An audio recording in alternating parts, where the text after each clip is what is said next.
What's happening, good people? Welcome to Where's His Watch Room. In this one we're going to be taking a look at the RMALTI RM002. So this was sent into the channel at a discount, but that doesn't change my opinion. You can find a link to the store and this watch down in the description. So this one follows on from the RM001, which I reviewed a while back, and I was very impressed. So are we going to be as impressed with this one? Well, that's what we're going to find out today. As always, we're going to get specs, all that stuff out of the way first, and then we'll talk more in detail about the rest of the watch. So starting off with the diameter, this one measures in at 42, and that is just from under the crown, just to up at the 50 there. If you tack on the crown, that's 45.8. 48mm lug to lug, so it's actually a lot more compact than it looks. Thickness is 14.5mm thick, but it is, quite a substantial watch.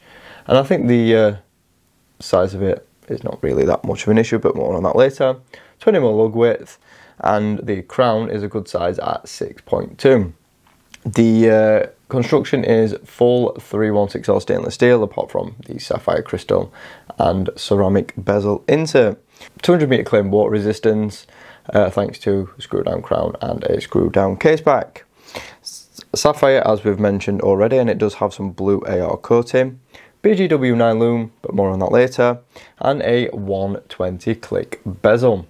Now this is unidirectional and it's very nice. Really good action. Nice defined clicks, plenty of grip. Does align absolutely bang on as well. Really nice bezel grip too. Got that deep coin edge, and it's quite a coarse one as well, not a finer coin edge. But yeah, I really do like the bezel. You can just tell it's ceramic as well by how it shines, how it catches the light. But yeah, very nice. I think the markers are all really well done, really crisp, clean. A couple of other styles as well if you're not a fan of this one. There's a few different bezel options as well. But yeah, very nice, well defined, easy to use, a little bit of play, but nothing major. Taking a look at that dial, and it is absolutely awesome. Apart from one little thing which you might be able to spot already. So markers, we're looking at applied. You can see we have circles for the majority, baton at the 6 and 9. Then we've got this sort of shield-esque shape at the 12 for your main. All applied, polished border, very nice. All aligned really well as well, so no issues there. Rehaut, we've got a colour matching one with a white minute track. Again, all really nice and done, all coherent, really nice matching the colour and the dial. So no real complaints there either. Printing, branding, we just got RMALTI printed. You can actually get this in a sterile dial as well if you're not a fan. And they even do now a custom logo, so if you've got your own logo, you can put that on the dial, or you can just have sterile if you don't want it. And then we've got automatic divers 200 above the 6. The only glaring thing for me is that date window. I had the same complaint about the 001. If it were colour matched, wouldn't mind as much. As it's white, it does stick out a little bit. I wish they'd done a no date version as well, but this is what we've got.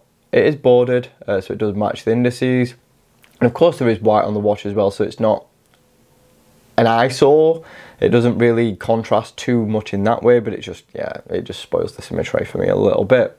Handset, very nice. It's a SPDB or SPB style handset, high polished, and we've got this little break in the middle, so you can just see it sort of plays with the light really nicely.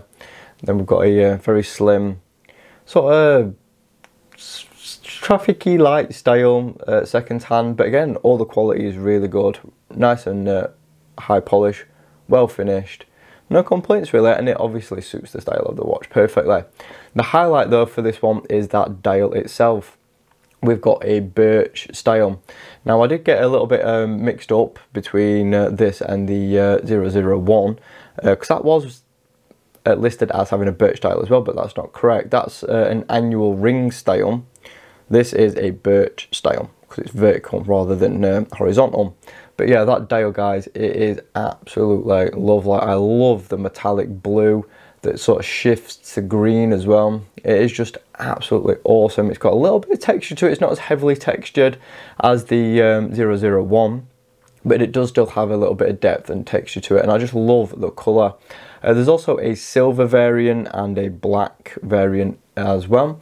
They also do this watch with different styles. There's an adventurine, there's also a couple of metallics as well, and a few plain ones if you're not a fan of this. So you can get the same watch but just with a different dial if you're not a fan of this one. They'll be again linked in the description. So let's take a look at the side profile, and it is very, very thick, but you can just see that's sort of reduced a little bit by the really nice curvy profile. Of course, that case back is flat, but that curvature to the mid case really does help make it wear a lot slimmer than it actually does, but again, more on that later. So we've got a area of high polish at the top, at the bottom, and then a very, very fine slither of brushing to break that up in the middle. Drilled lugs as well, which is always nice to see. Helps with those bracelet changes, makes it a lot easier. But yeah, the finishing is top notch, really nice mirror finish on the polishing, satinized and clean brushing on the mid. This side, more of the same, apart from we have that large branded screw down crown. We've got an R logo just there. If I just flip it around and show you, you can see if my camera will focus. Very nice radial brushed finish, engraved logo. It is very, very nicely done. So really, really impressed with the finishing. It's easily, I would say, on par with the likes of St. Martin and the other higher end brands from AliExpress. Screw down case back, nothing really amazing, but it's very, very well executed. So we've got a mix of polishing, we've got radial brushing, and then a little sailboat in the middle. So yeah, bit of branding around the edge. Again, not the best and most intricate design work I've seen, but it's nice and it's well executed. As for the lugs and bracelet, you can see a big complaint people had about the 001 is they thought the bracelet didn't fit quite right, and this is more of the same. It's got this sort of inner chamfer just on the inside of the lugs, and it makes it look like the bracelet doesn't quite fit, but it does. It's just it's got this extra little detail on it, which I think is sort of RMALTI's kind of little signature thing that they're doing at the moment, and I really do like it. But I see what some people meant, that the bracelet doesn't look like it fits, even though it does. It's just, yeah, that little accent. As for the bracelet, we've got a solid end link, male end link as well, which is you know, never the best. Obviously that does increase the overall length of the watch, but we'll cover that later. Finishing is absolutely spot on though, really nice satinized, can't feel any of the brush strokes, all linear, very, very well executed. Also brushed at the sides as well, just to make it look a little bit more premium. Screw links, and they're single-sided as well, so you don't have to mess about doing a dual-sided one. And yeah, the bracelet quality, the finishing isn't quite as good as the 001, but that was more of a dressy sporty. This is more sporty. So that's why they've not gone to that extra effort of putting the high polished accents, which just elevated that one a little bit above. Clasp though is the exact same. Very, very well made. Really robust clasp. Branded, brushed, high polished accents.